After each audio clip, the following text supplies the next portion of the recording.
ഇത് മാസ് മോട്ടോഴ്സിൽ നിന്നാണ്. ഹോണ്ട ആക്റ്റീവയാണ് വണ്ടി. പുകയുടെ കംപ്ലൈൻ്റായിട്ട് വന്നതാണ്. അപ്പോൾ നമ്മളത് കയറ്റി അഴിച്ചു. പുകയും അതേപോലെ തന്നെ ഓയിൽ ലീക്കുമാണ് പറഞ്ഞതാണ് മെയിനായിട്ട് കേട്ടോ. അപ്പോൾ നമ്മൾ വണ്ടി കയറ്റി അഴിച്ച് ചെക്ക് ചെയ്യുന്നുണ്ട്. നിലവിൽ അതിൻ്റെ ഓയിൽ തീർന്നു ഓടി പിസ്റ്റൺ പിടിച്ചതാണ് കംപ്ലൈൻറ്റ് കേട്ടോ. ഇതാണ് പിസ്റ്റണിൻ്റെ അവസ്ഥ. സിലിണ്ടറിൻ്റെ ഉള്ളിൽ നല്ല രീതിയിൽ ഉരുകി പിടിച്ചിട്ടുണ്ട്. ശരിക്കും അലുമിനിയം പിസ്റ്റണാണ് ഈ വന്നെ. അപ്പോൾ അത് സിലിണ്ടറിൻ്റെ ബോറിൽ ശരിക്കും നല്ല രീതിയിൽ പിടിച്ചിട്ടുണ്ട്. അതാണ് ആ കംപ്ലൈൻറ്റ് വരാനുള്ള കാരണം കേട്ടോ. അതിൻ്റെ ഉള്ളിൽ കറക്റ്റായിട്ട് ആ സിലിണ്ടറിൽ നോക്കിയാൽ അറിയാം അതിൻ്റെ ഉള്ളിൽ സ്ക്രാച്ച് അയക്കണത്. അലുമിനിയം പിസ്റ്റൺ അതിൻ്റെ ഉള്ളിൽ ഉരുകി പിടിച്ചേക്കാം. നിലവിൽ തീരെ ഓയിലില്ലാത്തൊരവസ്ഥയിൽ വണ്ടി ഓടി പിസ്റ്റൺ കയറി പിടിച്ചാണ്. എനിക്ക് തോന്നുന്നത് എനിക്ക് മുമ്പ് ഒരു പ്രാവശ്യം എന്തോ വർക്ക് ചെയ്തിട്ടുണ്ട്. കാരണം ഇതുമ്മേ കിടക്കണ ഹെഡുമ്മേ വന്നാണ് വാൽവൊക്കെ ഇതുമ്മേ ഡ്യൂപ്ലിക്കേറ്റാണ് കിടക്കണേ. സ്വാഭാവികമായിട്ട് നമുക്ക് വാൽവൊക്കെ മാറ്റേണ്ടതായിട്ട് വരും കേട്ടോ. പിന്നെ നിലവിലിപ്പോൾ നമുക്ക് മാറ്റേണ്ടതായിട്ട് ശരിക്കും പറഞ്ഞാൽ സിലിണ്ടർ പിസ്റ്റണാണ് വേണ്ടത്. സിലിണ്ടർ പിസ്റ്റൺ കിറ്റേപ്പാടിയാണ് നമുക്ക് മാറ്റേണ്ടി വരാം. അതേപോലെ തന്നെ വാൽവ് മാറണം. വാൽവ് ഗൈഡ് കാര്യങ്ങൾ പോയിട്ടുണ്ടാവും, അത് മാറ്റേണ്ടതായിട്ട് വരും. ക്യാം ഷാഫ്റ്റിൻ്റെ സൈഡ് ബെയറിങ് പോയിട്ടുണ്ട്. അപ്പോൾ ക്യാം ഷാഫ്റ്റ് സൈഡ് ബെയറിങ് മാറ്റിയിടണം നമുക്ക് കേട്ടോ. പിന്നെ അതേപോലെ തന്നെ ഈ ക്രാങ്ക് ഷാഫ്റ്റിൻ്റെ ഉണ്ടല്ലോ, ഇത് ശരിക്കും ക്രാങ്കാണ് ഇരിക്കണ യൂണിറ്റ്. ഈ ക്രാങ്കിൻ്റെ കണക്ടർ റോഡുമാണ് നമ്മൾ ഈ പിസ്റ്റണൊക്കെ കണക്ട് ചെയ്യുക. അങ്ങനെയാണ് നമ്മൾ ഇങ്ങനെ ഫ്രണ്ടിലേക്ക് ബിൽഡ് ചെയ്ത് വരാം. പിസ്റ്റൺ കണക്ട് ചെയ്യും, സിലിണ്ടർ കയറ്റും, അതിൻ്റെ ഹെഡ് കയറ്റിയിട്ട് സെറ്റ് ചെയ്തിട്ട് അങ്ങനെയാണ് യൂസ് ചെയ്യുക. അപ്പോൾ നിലവിൽ ഓയിൽ ലെവൽ കുറഞ്ഞ് ഓടുമ്പോൾ തന്നെ മെയിൻ കംപ്ലയിൻറ്റുകൾ എന്ന് പറഞ്ഞാൽ നമ്മുടെ ഇതിൻ്റെയൊക്കെ ബെയറിങ്ങുകളാണ് പെട്ടെന്ന് കംപ്ലയിൻറ്റ് വരാം. അതായത് ഇപ്പോൾ ഈ ഹെഡിൻ്റെ എന്തെങ്കിലും ഈ സൈഡിലേക്ക് വരാൻ ഓയിൽ ലൂബ്രിക്കേഷൻ എത്താണ്ട് വരും. അത് ഓയിൽ വരാണ്ടിരിക്കുമ്പോൾ സ്വാഭാവികമായിട്ട് ഘർഷണം കൂടും, പെട്ടെന്ന് ഹീറ്റാവും. അതിനകത്ത് പെട്ടെന്ന് ഡാമേജിലേക്ക് പോകുന്നത് ബെയറിങ് ഐറ്റംസാണ്. അപ്പോൾ നമുക്ക് ഈ രണ്ട് ബെയറിങ്ങും മാറ്റിയിടണം. അതേപോലെ തന്നെയാണ് നമുക്ക് ഈ ക്രാങ്ക് ഷാഫ്റ്റിൻ്റെ സൈഡിൽ രണ്ട് സൈഡിലും ബെയറിങ് വരുന്നുണ്ട്. അതേപോലെ തന്നെ കണക്ടർ റോഡിനും ബെയറിങ് വരുന്നുണ്ട്. പ്രത്യക്ഷത്തിൽ നമ്മൾ നോക്കുമ്പോൾ ഇപ്പം നിലവിൽ കംപ്ലയിൻ്റ് ഇല്ല. അതായത് ചെറിയൊരു പ്ലേ കാണിക്കുന്നുണ്ട്. പക്ഷേ അതൊരു മേജർ കംപ്ലയിൻ്റ് ആയിട്ട് നമുക്ക് വരണമെന്നില്ല.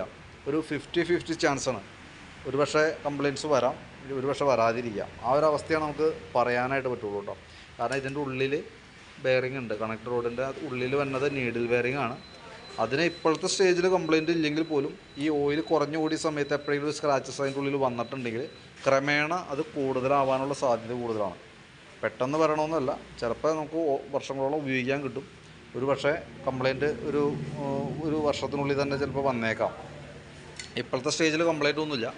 അപ്പോൾ നമുക്ക് രണ്ട് രീതിയിലാണ് ചെയ്യാൻ പറ്റുക. ഒന്ന്, നമുക്ക് ഈ ക്രാങ്ക് എന്ന് പറയുന്ന ഈ ഒരു ഐറ്റം കൂടി അഴിച്ചിട്ട് റീപ്ലേസ് ചെയ്ത് സെറ്റ് ചെയ്ത് പോവാം. കാരണം എന്താ വെച്ചാൽ അങ്ങനെ ഒരു റിസ്ക് നമുക്ക് ഒഴിവാക്കാം. അതായത് ഓയിലില്ലാണ്ട് ഓടി ഈ ഐറ്റത്തിന് കംപ്ലയിൻറ്റ് വന്നിട്ടുണ്ടെങ്കിൽ നമ്മളിപ്പോൾ ഈ മുടക്കുന്ന പൈസയൊക്കെ പിന്നീട് ആ ക്രാങ്ക് ഷാഫ്റ്റ് കംപ്ലയിൻറ്റ് വന്നു കഴിഞ്ഞാൽ ഈ മാറ്റുന്ന പാർട്സുകളൊക്കെ ഡാമേജിലേക്ക് പോകും. അപ്പോൾ നമ്മൾ ഈ ഇപ്പം മുടക്കുന്ന പൈസയൊക്കെ ഓൾറെഡി നമുക്ക് നഷ്ടത്തിൽ വരും. അങ്ങനെ കംപ്ലയിൻറ്റ് വരാനുള്ളൊരു സാധ്യത 50-50 ആണ്. വരാനുള്ള സാധ്യത ഉണ്ട്. ഒരു വർഷം വരാം, ഒരു വർഷം വരാതിരിക്കാം. നേരെ മറിച്ച് ക്രാങ്ക് ഷാഫ്റ്റ് മാറ്റുകയാണെങ്കിൽ നമുക്കൊരു 99% ക്രാങ്ക് കംപ്ലയിൻറ്റ് വരില്ല എന്ന് നമുക്ക് ഉറപ്പ് പറയാം. കാരണം മാറ്റിയിടാണെങ്കിൽ. ഇനി അതല്ല, നമുക്ക് ഈ പറഞ്ഞ രീതികളെ മാറ്റുമ്പോൾ ക്രാങ്ക് ഷാഫ്റ്റും സിലിണ്ടറും ബാക്കിയത്തെ വർക്കുകളെല്ലാം തന്നെ ചെയ്യേണ്ടി വരും. ഈ ക്രാങ്ക് ഷാഫ്റ്റിൻ്റെ കേസ് മാത്രമാണ് നമുക്കൊരു കൺഫ്യൂഷൻ നമുക്ക് പറയുള്ളൂ. കാരണം അത് അതിൻ്റെ ഉള്ളിലത്തെ അവസ്ഥ എങ്ങനെയാണ് നമുക്ക് പുറമേ നിന്ന് പ്രെഡിക്റ്റ് ചെയ്യാനായിട്ട് പറ്റില്ല. അതല്ലെങ്കിൽ പിന്നെ നമുക്ക് നിലവിൽ സിലിണ്ടർ മാറ്റാം. ഇപ്പോഴത്തെ സ്റ്റേജിൽ സൗണ്ടോ കാര്യങ്ങളൊന്നുമില്ല, ക്രാങ്കിൻ്റെ സൗണ്ടൊന്നും കാണിക്കണില്ല.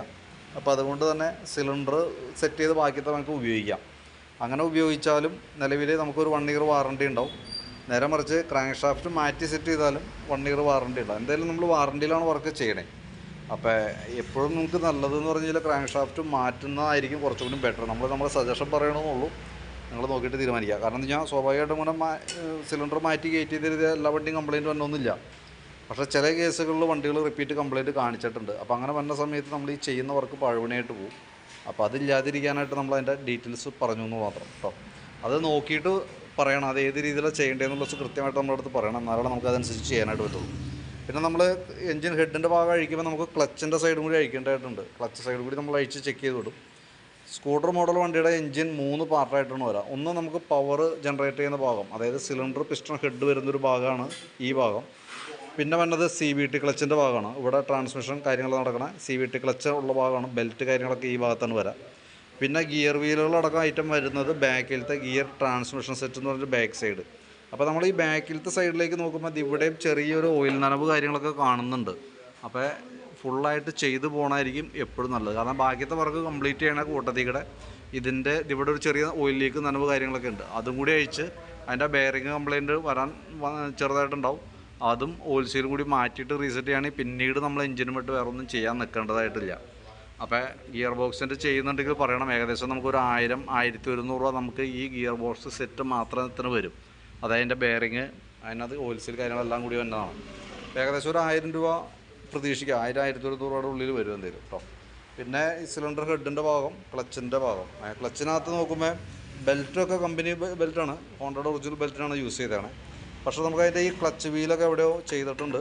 പറയാൻ കാരണം എന്ന് വെച്ചാൽ ഓൾറെഡി ഇത് അത്യാവശ്യം നല്ല രീതിയിൽ തന്നെ ഓവലായി പോയിട്ടുണ്ട് ഈ ഭാഗത്തൊക്കെ. ഇതിനകത്ത് ഗ്രീസൊന്നും ഉണ്ടായില്ല. ഗ്രീസ് ഉണ്ടായില്ല എന്ന് പറയാൻ കാരണം എന്ന് വെച്ചാൽ ഇതിൻ്റെ 2 ഭാഗത്തും ഓയിൽ സീൽ ഉണ്ട്. ആ ഓയിൽ സീലൊന്നും ഇതുമില്ല, അതൊക്കെ ഊരി കളഞ്ഞേക്കാണ്. അപ്പോൾ അത് ഊരി കളഞ്ഞാൽ നിലവിൽ ഗ്രീസ് ഇല്ലാത്തൊരവസ്ഥയിൽ ഇങ്ങനെ വർക്ക് ചെയ്തുകൊണ്ടിരിക്കും. പക്ഷേ അത് കുറേ ഓടുന്തോറും വീലുകൾ കംപ്ലയിൻറ്റിലേക്ക് വരും, കയറി സ്റ്റക്കാവും. അതാണ് ഇപ്പോൾ നിലവിൽ നടന്നത്. ഇതുമ്പോൾ നോക്കുമ്പോൾ അറിയാം അത്യാവശ്യം നല്ല രീതിയിൽ തന്നെ തുരുമ്പ് കാണിച്ചു തുടങ്ങിയിട്ടുണ്ട്. ഇപ്പം നമ്മൾ അഴിച്ചത് കൊണ്ടാണ്. അതല്ലെങ്കിൽ കുറേ ഓടി കഴിയുമ്പോഴത്തേക്കും ഈ ഭാഗം ഹീറ്റിങ്ങിലേക്ക് വരും. ലൂബ്രിക്കേഷൻ നടക്കാതെ കൊണ്ട് സ്വാഭാവികമായിട്ട് സംഭവിക്കുക ബെൽറ്റൊക്കെ പൊട്ടിപ്പോണ്ട കംപ്ലയിൻറ്റിലേക്ക് വരുമായിരുന്നു. നിലവിൽ ഈ വീലുകൾ കംപ്ലയിൻ്റ് ഉണ്ട്, ഈ വീല് ആ വീല് കംപ്ലയിൻ്റ് ഉണ്ട്. അപ്പോൾ ഒന്നുമല്ല, നമുക്ക് വേണമെങ്കിൽ അതിൻ്റെ പിന്ന് മാത്രം മാറ്റി ഗ്രീസ് ചെയ്തിടാം. പക്ഷേ ഓൾറെഡി കംപ്ലയിൻറ്റ് ജനറേറ്റ് ചെയ്തിട്ടുണ്ട്, തുടങ്ങിയിട്ടുണ്ട്. അപ്പോൾ നമ്മളിപ്പോൾ തൽക്കാലം അഡ്ജസ്റ്റ് ചെയ്തിട്ടാലും പിന്നീട് നമുക്കത് മാറ്റേണ്ടതായിട്ടൊക്കെ വരും കേട്ടോ. അപ്പോൾ വീഡിയോ കണ്ടതിന് ശേഷം നോക്കിയിട്ടൊന്ന് കൃത്യമായിട്ട് പറയാം അത് എങ്ങനെയാണ് നമ്മൾ ചെയ്യേണ്ടത്. ക്രാങ്ക് ഷാഫ്റ്റ് മാറ്റിയിട്ടുള്ള രീതിയിലാണോ ചെയ്യേണ്ടത്, ഇനി അതല്ലെങ്കിൽ സിലിണ്ടർ മാത്രം മാറ്റി സെറ്റ് ചെയ്താൽ മതിയോ എന്നുള്ള ദിവസം നോക്കിയിട്ടും പറയാം. എന്തായാലും നമുക്ക് 1 ഇയർ വാറണ്ടിയിലാണ് നമ്മൾ ചെയ്യണേ. അപ്പോൾ അതുകൊണ്ട് നിങ്ങൾ പറയുന്ന രീതിയിൽ നമുക്ക് ചെയ്യാനായിട്ട് പറ്റും. പക്ഷേ വാറണ്ടിയിൽ നിന്ന് വേറെ പ്രോബ്ലം എന്ന് വെച്ചാൽ ക്രാങ്ക് ഷാഫ്റ്റ് മാറ്റാതെയാണ് നമ്മൾ ചെയ്യണമെന്നുണ്ടെങ്കിൽ ഈ ഒരു ക്രാങ്കിൻ്റെ കംപ്ലയിൻറ്റും കൊണ്ടാണ് നമുക്ക് വേറെ എന്തെങ്കിലും ഡാമേജ് കാര്യങ്ങളോ വല്ല പ്രോബ്ലംസ് വന്നതെന്നുണ്ടെങ്കിൽ അത് നമുക്ക് വാറണ്ടിയിൽ ക്ലെയിം ചെയ്യാനായിട്ട് പറ്റില്ല. അത് പ്രത്യേകം ശ്രദ്ധിക്കുക. ക്രാങ്ക് ഷാഫ്റ്റ് മാറ്റുന്നുണ്ടെങ്കിൽ 100% നമുക്ക് അതിനകത്ത് വാറണ്ടിയിലേക്ക് വരും. അതായത് ഗ്യാസ്കറ്റ്, ഓയിൽ സീൽ കാര്യങ്ങൾ മാത്രമേ അതിനകത്ത് ഒഴിവാവുള്ളൂ. ബാക്കിയത്തൊക്കെ നമുക്ക് ആ 1 വർഷത്തെ വാറണ്ടിയിൽ കവർ ചെയ്യും. അപ്പോൾ വീഡിയോ കണ്ടതിന് ശേഷം നോക്കിയിട്ടൊന്ന് പറയണം, അതനുസരിച്ചിട്ട് വേണം നമുക്ക് ചെയ്യാനായിട്ട്. പിന്നെ അതിൻ്റെ വണ്ടിയുടെ ഉള്ളിലത്തെ അവസ്ഥയൊക്കെ മോശമാണ്. കാരണം എന്ന് വെച്ചാൽ അതിൻ്റെ ബാക്ക് വീലിൻ്റെ മൺകാടുമേ വന്ന ഒരു ഫ്ലാപ്പൊക്കെ പോയിട്ട് മൊത്തം ചെളി കാർബറേറ്ററിലേക്ക് അടിച്ച് കയറിയിരിക്കണതാണ് കേട്ടോ. ഫുള്ള് ചെളി അതിൻ്റെ ഉള്ളിൽ. പിന്നെ അതേപോലെ തന്നെ ബാക്കിലത്തെ ബ്രേക്ക് ലൈനർ മാക്സിമം അഡ്ജസ്റ്റിങ്ങിലാണ്, ഫുള്ള് തീർന്നേക്കാണ്. അപ്പോൾ ലൈനർ മാറ്റിയിടണം നന്നായിരിക്കും. പിന്നെ ഫ്രണ്ടിലത്തെ ഷോക്ക് അബ്സർ, ബുഷ് കാര്യങ്ങളൊക്കെ ഓൾറെഡി ഡാമേജ് ഉണ്ട്. അപ്പോൾ അതൊക്കെ എന്തെങ്കിലും ചെയ്യുന്നുണ്ടെങ്കിൽ നോക്കിയിട്ടൊന്ന് പറയണം കേട്ടോ. അതനുസരിച്ചിട്ട് നമുക്ക് ചെയ്യാം. എഞ്ചിൻ്റെ ഏത് രീതിയിലാണ് ചെയ്യേണ്ടതെന്ന് കറക്റ്റ് നോക്കാം, എന്നിട്ട് പറയാം. അപ്പോൾ അതനുസരിച്ച് ഞാൻ ഒരു എസ്റ്റിമേറ്റ് പ്രിപ്പയർ ചെയ്യാം. ഡീറ്റെയിൽസ് വാട്സാപ്പിലേക്ക് ഷെയർ ചെയ്തിടാം. ഓക്കെ.